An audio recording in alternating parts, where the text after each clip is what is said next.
Big topic today, risk. And as this podcast goes on, you will see why I've chosen that topic. I pulled out a few quotations as a result of how I've been feeling for like the past day or so, based on a conversation I had with somebody that didn't actually, it wasn't acrimonious in a sense, but it was a little tense. And they pretty much just not listening. Now, I don't purport to know everything. I don't purport to have the answers to all things. I wouldn't even go that far. I would never go that far. However, sometimes when you speak from principle, the principle should be seen. So I've made that an objective argument, not a subjective one. So it's beyond me. It's external in that sense, that we both draw on the principle rather than coming from a place of subjectivity. So what I did, I drew out about 3 quotations. The first one's from the social media entrepreneur called Kylie Francis. And she says, quote, "You will never reach your true potential living life in comfort and routine. You've got to take some risks." Now, you may say, well, why risks in that scenario? Because I know a little bit about this person who I was speaking to. And we actually were talking about somebody else and their situation. But my response was a response where I kind of used their situation and applied it to the person I was talking to in a very principled manner. And I was still kind of teaching them at the same time with that other person's example. So what I know about this person, as well as the person I was speaking about, is that they haven't taken any risks. And I know their history in the sense that I know that they've kind of fallen short in terms of recognizing things that they needed to recognize about themselves, understanding their full potential and fulfilling it. And one of the things that really struck me was the excuses used by which to justify one's shortcomings or one's way of not even pursuing what they want to do in life. And it was just excuse after excuse after excuse. And I just thought, wow, the things we do to just justify not doing anything and pulling our finger out our asses and doing something about it. So whatever the frustrations we have is down to what we really feel and how we feel about ourselves. We don't want to apply ourselves anymore. We don't want to push to pursue the things that we want. And I ended up saying, and concluding on that matter with them, I said, what is the choice then? Is the choice that we sit down and do nothing, and as a result we get older and we reach old age and we start regretting? And to me, that's when you're in hell, when you just keep living your life through regrets and you took the mediocre avenue to walk down, and then you're just upset with everybody. You take your frustrations out on yourself, but worse still, you really kind of take your frustrations out on yourself and you go inward, and there's a tad bit of abuse going on. So that's the worst thing. That's when you've really reached rock bottom. Although maybe you might be able to live your life in a sense where you appear to be on top, but really, when you go about doing things, you could be an absolute toxic kind of a character. So I'll read that one again. You will never reach your true potential living life in comfort and routine. You've got to take some risks. And this person, as I said, made all of the excuses that particular people were in their way. And I said, it doesn't matter who's in your way. You have to make a way. It's as simple as that. And if they are going to put up any kind of opposition, then you would need to get around them. And if you can't get around them, you're going to have to knock them out of the way. Now, they thought I was being a little too aggressive, and they were saying, well, this is just the way you do it. I said, no, it's not just the way I do it. This is a principle that will outlive me. I'm talking about principle. And it was me thinking that would have struck some kind of a note with them in terms of saying, yeah, maybe it's beyond them. No, it's you.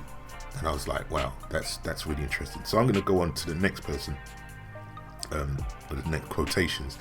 It's a guy called Jim Rohn, who I'm sure most people would know, entrepreneurial kind of a guy. He said, if you are not willing to risk the unusual, you will have to settle for the ordinary. I'll say again, if you are not willing to risk the unusual, you will have to settle for the ordinary. What would he mean by that? Well, I've kind of said it.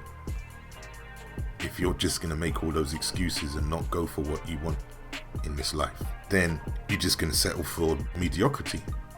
That's all you're going to do. You're just going to sit there. But then I also said to this person I spoke to, when you decide to be stagnant, don't think that doesn't affect anyone. It affects you more than anything else, or more than anyone else. It affects you. That has an oppositional, or takes an oppositional effect on everything and every resource that you have to be inspired to do anything in life from there on in. When you make that decision and you're saying, that's it, okay, well now you've conditioned yourself into thinking that you can't achieve, I'll stay here because I'm not prepared to go in a direction where I need to try and attempt the impossible. I.e., the impossible isn't necessary, doesn't have to be great feats, but it can be just the fact that you just want to achieve something that's a little beyond you. Sometimes you've got to reach for your hat. It's probably sometimes up on the shelf above you and you got to reach for it. That's all it is. But if we don't want to do that, if we're not even inspired to do that, if we don't even feel as though we can do that, then we're twice defeated. And then what happens is you begin a sort of like a toxic relationship with yourself. And as a result, when you speak with others, you will project that same toxicity onto other people. And then you would wonder why people are being negative to you. It's because of what you've put out to them. So that's the first one. And the second one that he said was, if you really want to do something, you'll find a way. If you don't, you'll find an excuse. I'll say it again. If you really want to do something, you'll find a way. If you don't, you'll find an excuse. I just said it again. You make excuses. You try to justify your not doing what you really want to do. So the case scenario could be the fact that you're doing your 9-to-5 job, but really you want to be, you want to be an architect. You want to do some kind of endeavor. Well, I remember even the person that I was having a conversation with, they're saying, well, it's easier said than done. Well, how hard do you want it? You're only making it hard for yourself by not going for what you need to do. But then you need to do something else. You need to recognize the hardship. And in recognizing the hardship, that's taking a risk. So the thing is with risks are ordained. This is just a part of life. You have to go through the fire. You have to go through trials in order to get what you want. Anything that's of worth, you're going to have to fight for it. You're going to have to recognize there's going to be all sorts of disappointments. There's going to be all sorts of failures too.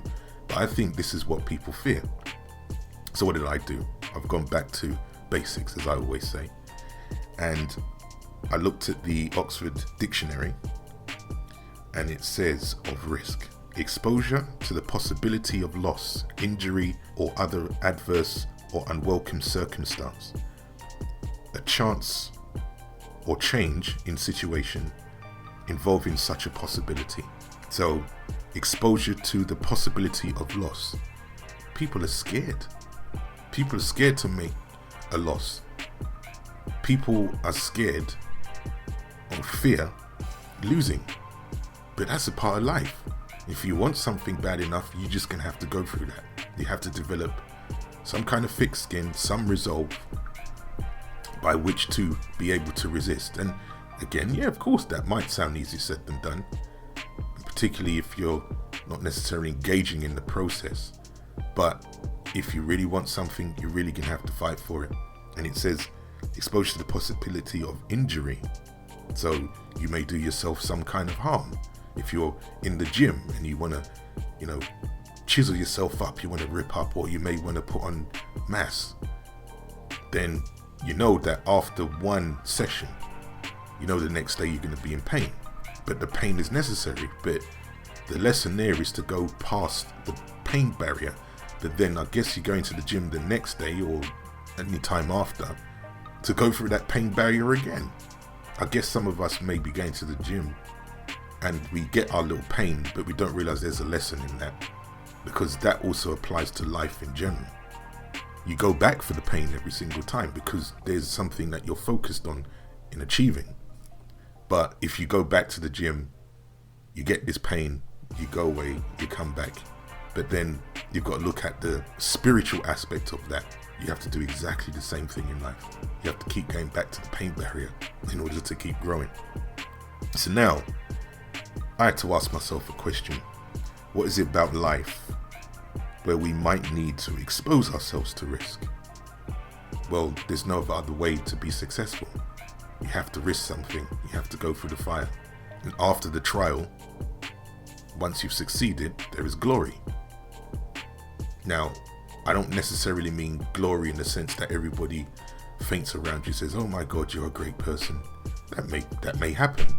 But the glory is more an inward feeling, knowing that it's now refreshing to know that I've achieved what I've always wanted, what I've needed. I've reached down into self, looked at my potential and said, hey, that's where I want to be. I can do that. Let me move towards that. But I know, and I'm going to have to be acquainted with those obstacles, the pain barrier that I'm going to have to break every single day in pursuing. I remember some long time ago now, it's probably past 20 years ago. I remember I put on a lot of weight and I was determined to shift this weight, and I drastically reduced my diet. And I was still at home then. But what helped was that my mum, she decided to go back home. She flew back home to Jamaica. So I guess I wasn't tempted by her cooking. She went back for a while. And so I was able to kind of just sort of stay away from that. Although I can cook, but I was determined. But I just didn't have that added temptation of my mum's cooking. And what I did was, and I'll say specifically, what I did was I had coffee in the morning. For lunch, I had a big, large roll, a salad roll. And I used to put avocados in there as well. Then when I got home, I used to have pistachio nuts and a big bottle of orange juice. And I mean fresh orange juice. And I did that for 6 days. And then on the weekend, on the Saturday, then I just had a little meal that I could cook. And then I'd just go back on it again from the Sunday, and then I'll just keep doing that. And with that, I didn't go to the gym. All I did was run. There was a big old football pitch in front of where I used to live. And I used to just do laps around it. And it was a proper sized football pitch. And I used to run around it. And then I used to do my stretching. I did pull-ups, I did sit-ups. And I remember I started around September of that year. And then I finished in December. And I remember I traveled to America in December. And when I got back, they were like, my God, you've lost that weight. What the hell did you do? I was like, that's what I did. I just changed the diet and I ran. But in that, there was sacrifice. I had to go through the pain barrier. And I had to do all sorts of things. And even before I even did that, I used to train, but I really fell off for a few months. I fell off. And I thought, no, I've got to get back. And I used to go to the gym before that, as I said. But I really had to get back on it. And that was the most rigorous I've ever been with diet and training. So, I mean, I'm back in the gym now. But it's very important to kind of feed the mind as well as you're doing exercise, because as is above is below. So you really have to start thinking about feeding the mind positive stuff in order to keep going forward. And you have to really be acquainted with pain. You have to take those risks in order to move forward. So second thing that I asked myself was, why do we fear the process? Well, we just feared the little obstacle. But obstacles are necessary. We have to have obstacles in this life. What would we be without it? How would we learn? What lessons would we be able to draw from if we didn't have the process by which we're being tried. It's very important that we go through trial. It's very, very important. And the third thing I came up with, why we must not fear it. Because if you fear it, then you won't reach the goal. But it all begins with the risk, and you've got to understand what's involved with risks. It's exposure to the possibility of loss, injury, and other adverse things. So, just to conclude on this note, I found something that's in the Bible. It's Isaiah 48 verse 10, and it says, "Behold, I have refined thee, but not with silver. I have chosen thee in the furnace of affliction." And I look at that as the forces of nature, if you want to call it, if you don't want to call it God or Allah, the forces of nature have imposed on you, basically, a process by which to go through fire in order to get what you have to get and achieve what you have to achieve. And I'll read it again. "Behold, I have refined thee." So this is kind of the finished product in a sense at that point, because you still have a journey to go. And it says, "Behold, I have refined thee, but not with silver. I have chosen thee in the furnace of affliction." And as I said, that's Isaiah 48 verse 10. So fire purifies, as we know, and that is a purification process that we're talking about. And I'll end on the Quran. And the Quran in Surah Al-Baqarah, which is the cow. And I'll read from 155 to 157. And it says, "And we shall certainly try you with something of fear and hunger, and loss of property and lives and fruits, and give good news to the patient, who, when a misfortune befalls them, say, Surely we are Allah's, and to him we shall return." And the last verse, it says, "Those are they on whom are blessings and mercy from their Lord, and those are the followers of the right course." And that's very, very clear. So you really do have to go for the fire. And it says, "Who, when a misfortune befalls them, they say, Surely we are Allah's, and to him we shall return." That only pretty much means, well, I have to recognize the pain. Even though I go for the pain barrier, I just have to recognize that this is just ordained. I have to go through this. It's necessary. And you just have to be thankful for the pain. And in return, the universe, God, Allah, blesses you with success. And that's what I'm hoping for, and that's what I'm striving for, and inshallah I will.